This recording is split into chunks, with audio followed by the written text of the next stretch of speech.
Jadi, halo semuanya, saya akan menjelaskan tentang bagaimana cara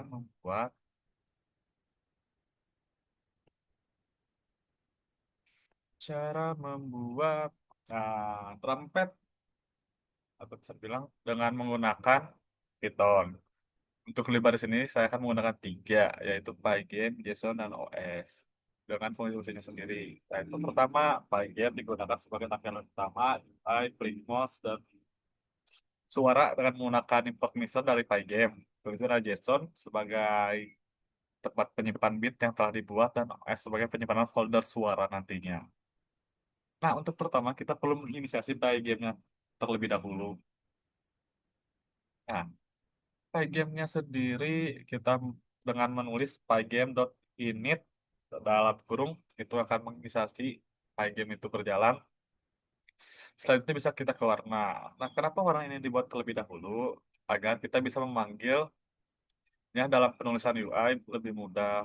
Jadi kita bisa yang mendekatkan juga black sama dengan 0,00. Jadi ketika kita memanggil eh string black atau memanggil black di bawahnya, maka akan menghasilkan warna 0,00 yaitu warna hitam itu sendiri. Nah, untuk pilihan warnanya kita bisa perhatikan di sini black, white, gray, dark gray, light gray, blue, red, and green, gold dengan fungsi-fungsi yang berbeda yang akan ditampilkan pada UI nanti. Nah, selain itu sendiri ada tampilan window. Nah, tampilan window-nya kita menggunakan 1400 dan height 800 ini per pixel gitu. Screen sama dengan pygame.display set mode with when. Dan pygame.display set caption the bit maker.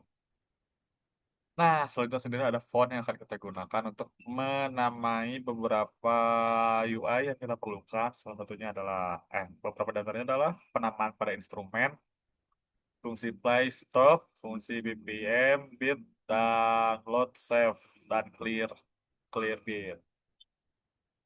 Nah, untuk fontnya sendiri kita akan menggunakan Arial saja dengan ukuran 32 dan ukuran 24. Nah, di sini adalah fungsi library OS yang akan kita gunakan sebagai penambahan folder yang akan digunakan untuk menyimpan suara pada file. Dengan menggunakan if spasi not os.path exist dalam kurung sound, jadi kita menamai folder tersebut dengan sound.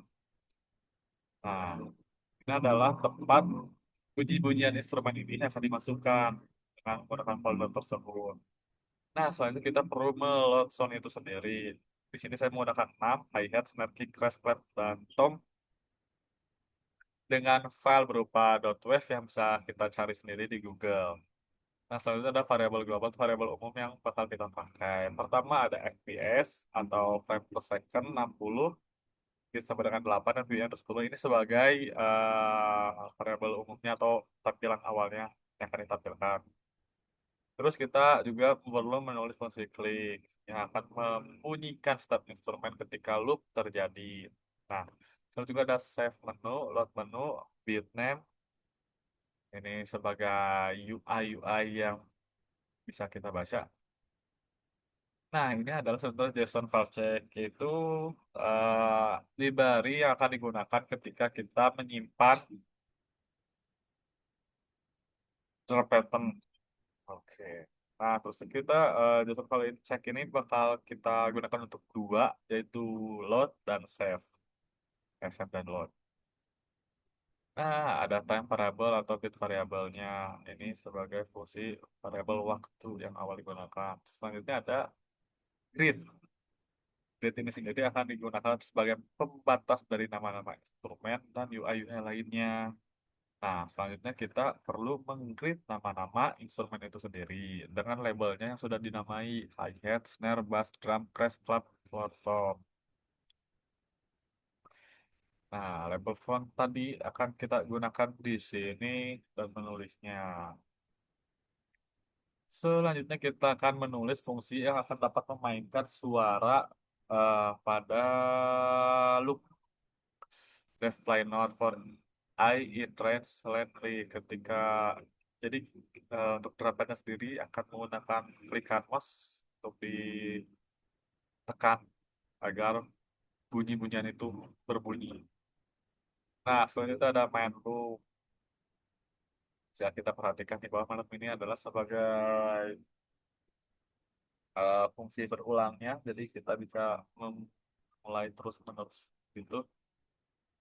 Nah, selanjutnya sendiri ada menu bagian bawah. Nah, menu di bagian bawah sendiri, saya menulisnya ada play, pause, BPM, beat, save, load, dan clear. Clearboard yang kami gunakan untuk membersihkan semua bit yang telah kita tulis agar lebih mudah digunakannya. Nah, di sini ada play notes setiap bitnya dengan if batches play notes batches false. Jadi fungsinya bakal bergerak maju gitu.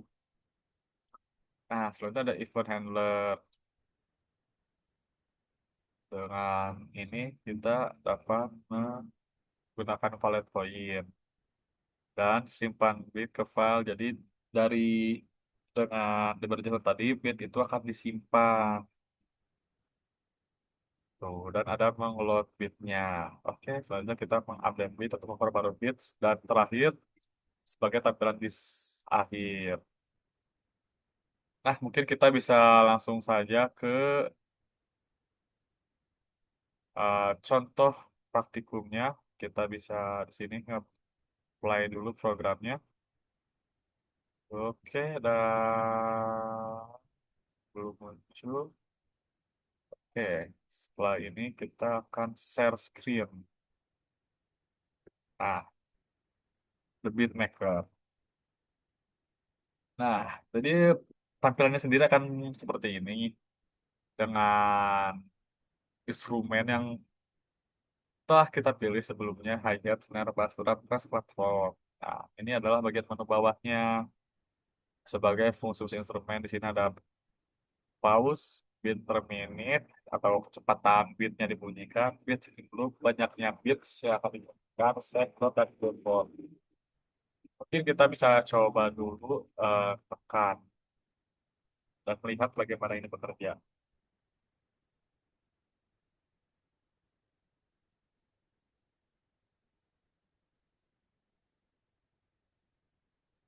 Jadi, sound file ini berhasil dipanggil dengan benar dan fungsi-fungsi jalan juga play, pause, beat per minute-nya berfungsi. Kita bisa menambahkan beat per minute-nya masa cepat.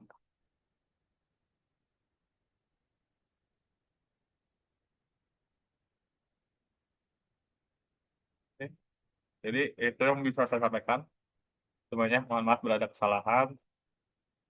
Jika ada yang menanya-nanya bagaimana program ini buat, silahkan tulis di kolom komentar. Terima kasih atas waktunya telah menyaksikan video yang saya buat. Eh, dadah.